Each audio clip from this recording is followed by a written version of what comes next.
여름이다. 여름에는 이렇게 개울가에서 노는 게 최고야. 맞아.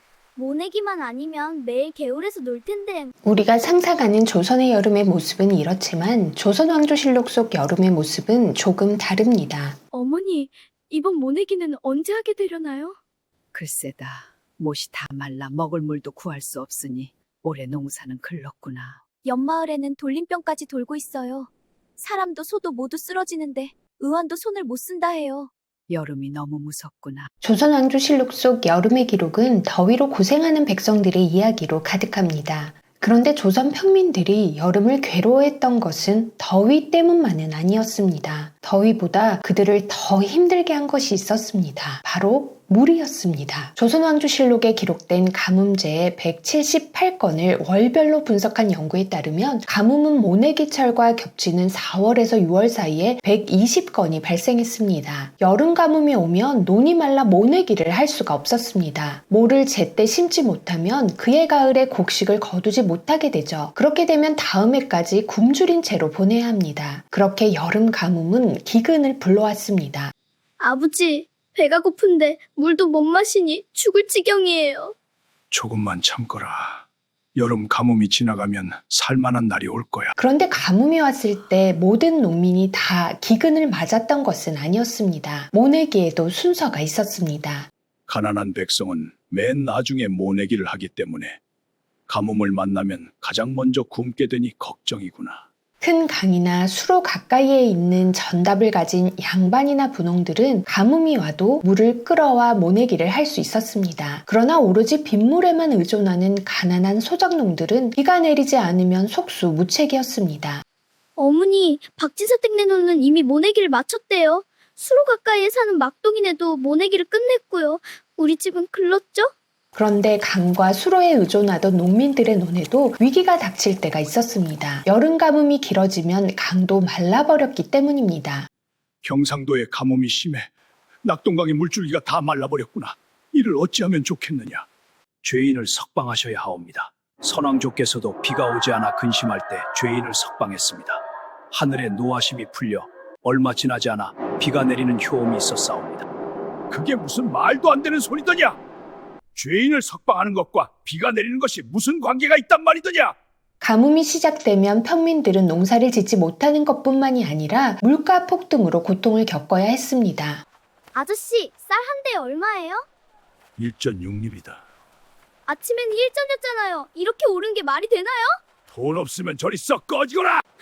그렇다면 이제 비가 내리면 모든 것이 해결됐을까요? 비가 너무 적게 내려도 많이 내려도 조선의 평민들은 고통을 겪어야 했습니다. 조선 왕조실록에는 호우 기록 798건이 기록되어 있고 이 중 호우로 인한 홍수가 274건이 기록돼 있습니다. 274건의 홍수 중 5월이 20건, 6월 88건, 7월에 96건으로 여름에 집중되는 것을 알 수 있습니다. 여름은 가뭄과 홍수의 이중고를 견뎌야 하는 시기였습니다.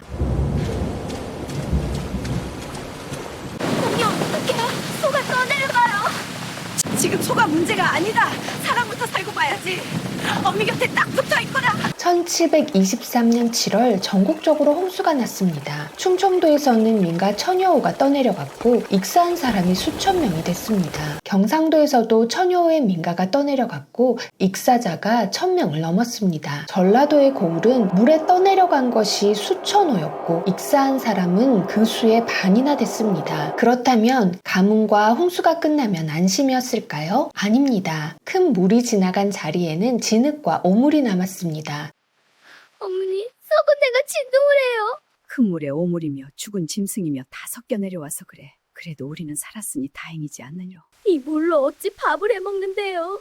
냄새 때문에 구역질이 나요. 가뭄일 때는 우물에 겨우 남은 물들이 썩어갔습니다. 그래도 사람들은 그 물을 마실 수밖에 없었습니다. 홍수와 가뭄은 기근을 가져왔습니다. 모두 배고픔의 고통을 겪었습니다. 기근은 사람들의 면역력을 약하게 했고 오염된 물을 먹은 사람들은 병에 걸렸습니다.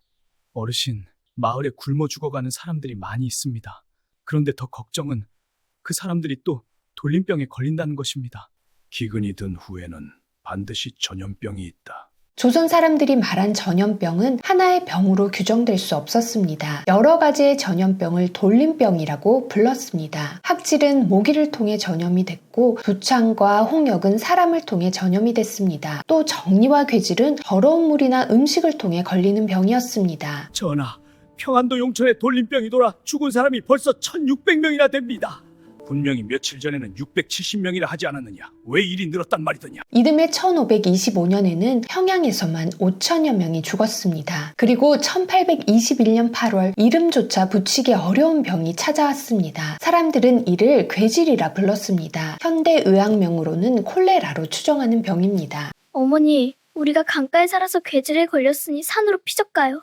산에 사는 사람들도 괴질에 걸렸다고 소문이 돌아 피할 곳이 없구나. 물가에 살아도 산기슭에 살아도 비가 내려도 비가 적게 내려도 여름 괴질을 피할 수는 없었습니다. 전하, 괴질로 잠깐 사이에 사망한 사람이 열흘 동안 자그마치 1000명이나 되었으며 의학도 소용없고 구제할 방법도 없사옵니다. 괴질의 치사율은 매우 높았습니다. 10명이 알아누우면 2~3명만 살아남았죠. 사람들은 이 병이 어디서 오는지 알 수 없었습니다. 세균도 바이러스도 뭔지 몰랐죠. 그래서 그들은 두려운 존재를 막기 위해 여러 가지 방법을 동원했습니다. 왕실에서는 간이 벽온방을 만들어 배포했습니다.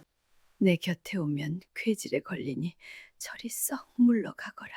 어머니, 걱정 마셔요. 제가 벽온방을 읽었는데 참기름을 코에 바르고 역병에 걸린 사람 곁에 가면 옮지 않는데요. 참기름 싹 바르고 왔어요. 그리고 어머니, 제가 쑥인형을 만들었어요. 쑥인형이 괴질 귀신을 내쫓아준대요. 그러니 어머니 병이 곧 나으실 것이어요. 조선시대 평민의 여름은 물과 함께 시작해 물과 함께 끝이 났습니다. 물이 없어서 고통스러웠고 물이 있어서 괴로웠습니다. 그리고 기근 끝에는 무서운 전염병이 찾아왔죠. 그 가운데서도 꿋꿋이 살아남아 조선을 일군 평민들이 있어 어쩌면 지금 우리가 시원한 에어컨 바람을 쐬며 살아가고 있는 것이 아닌가 생각을 합니다. 조선결체였습니다.